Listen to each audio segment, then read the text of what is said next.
No tung ipakushmak yaka tachi, no tung Richard Bugby yaka, no payamkuish. My name's Richard Bugby, and I'm Luceño from northern San Diego County. And I'm here to talk about oaks. And in our native languages, we don't have any words for oak. And even though it's probably our most important plant that we have words for different oaks. We have, well, I'm standing or sitting in front of a Nishao, which is the Engelmann oak, which only grows in San Diego. Our most important oak is Cupac, our black oak that is up in the mountains.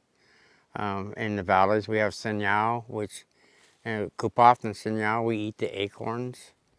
And then for our good wood, we have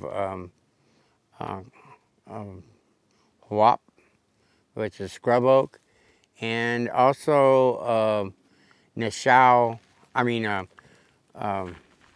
Semtai is our canyon oak that we use the caps on it. And oaks go back into our creation story. In our creation story, in the Laguna Mountains, there was a war between the oaks and the pines. And during this battle, the oaks won, because oaks are stronger than pine. And so they sent the pines to the east, and they become the pinyon pines, and they sent the pines to the west, and they became the Torrey pines, and that's what we call Wu, and that kind of means that's the pine nuts that we're looking for. But they were sent away by the oak trees, and what was left was the black oaks, the Cupac. And so in the mountains, all these pine trees you see there don't really belong there. They're placed there mostly for fire recovery, the lumber industry, and they're all put there for the lumber industry. And they're fast growing, so that it's a renewable energy. But what is supposed to be up there is the black oaks to produce acorns, to produce our food. And as food, I always wondered, why did we go through the trouble of gathering acorns? Because we had to, there's only a small window to gather them in the fall.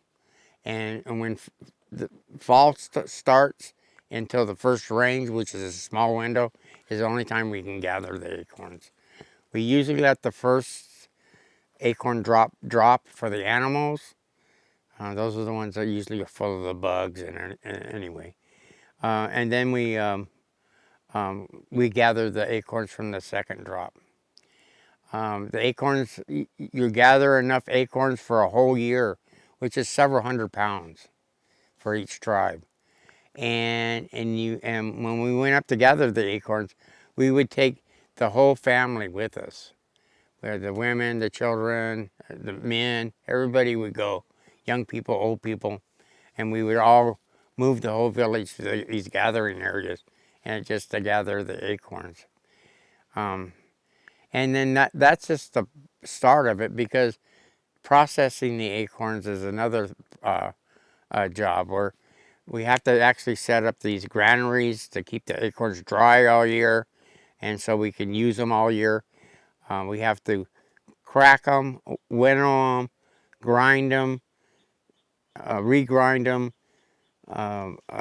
leach them, and then cook them. And then we had this acorn every meal, with every meal. And so that's quite a job. So I wondered, why did we go through this trouble when there's other food sources that are a lot easier to obtain? Like you can get nettles, or cook a lot of greens that are really easy. But we wanted this acorn. And our food seemed to be more made up of supplements instead of, I guess, good tasting stuff, I guess. And it's more supplement stuff. So what I wanted to know, why did we use these acorns? And what I did was I found out our main, I made a mistake when I worked at the Museum of Man that I said acorns were our main food. The elders came back and said it was our staple food and that our main food was meat. But our meat wasn't the same meat that you eat today.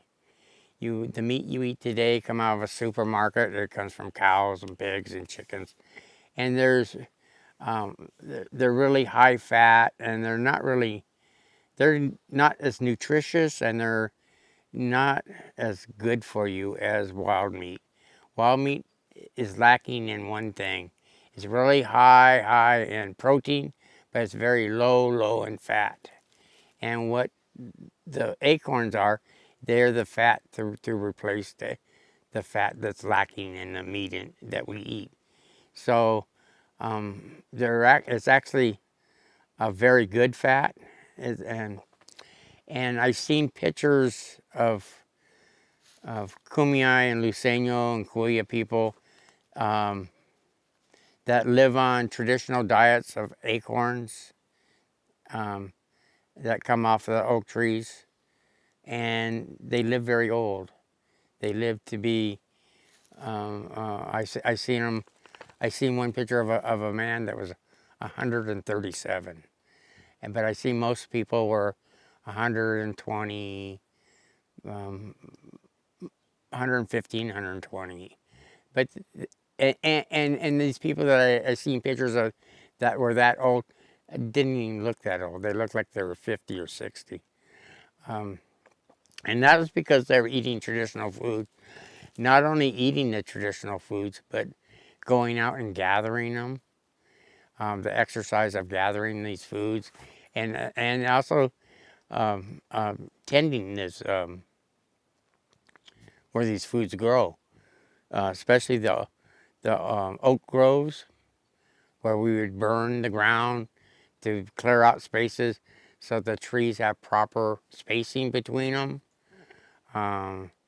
We really didn't like to see canopies touching each other, unless they're like this Engelmann oak behind me, which makes a really nice hammock stand.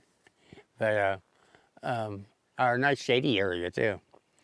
So each oak kind of has its own little specialty. Like our black oaks are the nutritious ones. That's the one we go up and gather the acorn. And then you have your live oaks, which have a really nice canopy, and they're the ones you kind of see people picnicking under, and then you have these Engelmann oaks that are kind of gnarly but create a nice canopy too. The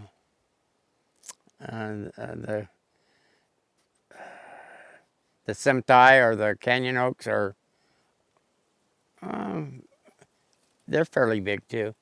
Then you have your scrub oaks, which are small, but they have very good wood. That's the best wood that we use. So they all have their own specialty. They all are special. My Uncle Henry, he used to go, when he was a child, he used to go out to the same oak tree and sit underneath it and watch all the animals. And that was his neighbors. That was his friends he used to watch. And he would go home, and every day he would see all these different animals. And if he didn't see a different animal that he used to see, he knew that coyote got breakfast or something happened. But every time he would go out, and he would come back to his mom with his adventures. And after every time, she would go, "But did you thank the tree?" And he would always go, "No, Mom." And then he would do the same thing and tell his mom his adventures. And she goes, "Did you thank the tree?" And then finally at the end, after several times of doing that, she goes, did you thank the trees? He said, yeah, Mom. I thanked them for giving me shade. Thanked them for giving me food. I thank you for giving me wood. I thank him for giving me fire. And so um, um, she finally got into his head that he needs to be thankful for everything around him. And oak trees are kind of um, to me, the symbol of who we are as a people. Um, we're strong like oaks, and and we're kind of slow growing like oaks too.